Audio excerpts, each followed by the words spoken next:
ফার্স্টে আমি অ্যাপসটাকে ওপেন করলাম।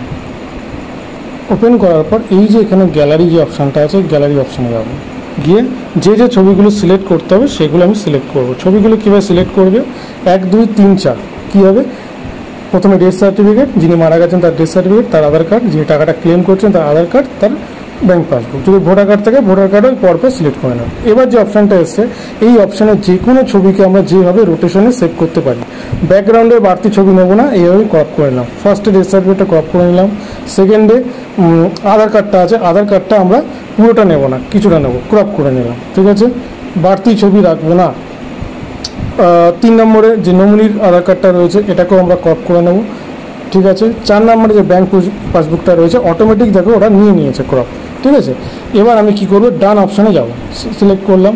এবার যে ছবিগুলো সেভ হয়ে গেল, এবার ছবিগুলোকে একবার দেখে নেবে ঠিকঠাক সেভ হয়েছে কিনা। অনেক সময় কি রোটেট হয়ে যায়, যেমন ডেথ সার্টিফিকেটটা ঠিক আছে কিন্তু আধার কার্ডটা ঠিক নেই, বেঁকে গেছে, এটাকে পোর্ট্রেট সোজাসুজিভাবে সেভ করতে হবে। এই রোটেট অপশানে গিয়ে আমি এটাকে ঠিক করে নিলাম। সেকেন্ড এও তাই, এটাকেও আমি ঠিক রোটেট করে নিলাম। ব্যাঙ্ক পাসবুক এটাও রোটেট আছে, এটাকেও পোর্ট্রেট করে নিলাম। করার পর এই যে সেভ অল অপশানটা আছে ডান দিকে নিচে, এখানে মারবো। মারার পর একটা অপশান দেবে, ছবিতে সেভ করবে না পিডিএফে সেভ করবে। সবসময় পিডিএফে সেভ করবে, জেপিজি মানে ছবি। ঠিক আছে, পিডিএফে সেভ করবে।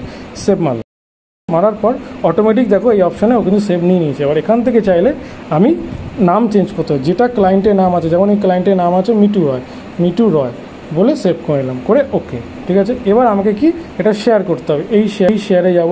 ঠিক আছে, শেয়ারে গিয়ে এই আমার বিজনেস হোয়াটসঅ্যাপ খোলার পর যে কোনো যে গ্রুপ রয়েছে যে কোনো গ্রুপে গিয়ে এটাকে সিলেক্ট করবে। ধরো সাপোজ এটা একটা গ্রুপ, এই গ্রুপে সিলেক্ট করলাম, করে আমি পাঠিয়ে দিলাম, ব্যাস সেন্ড হয়ে গেল। এইভাবে ডকুমেন্টস আমাকে পাঠিয়ে দেবে।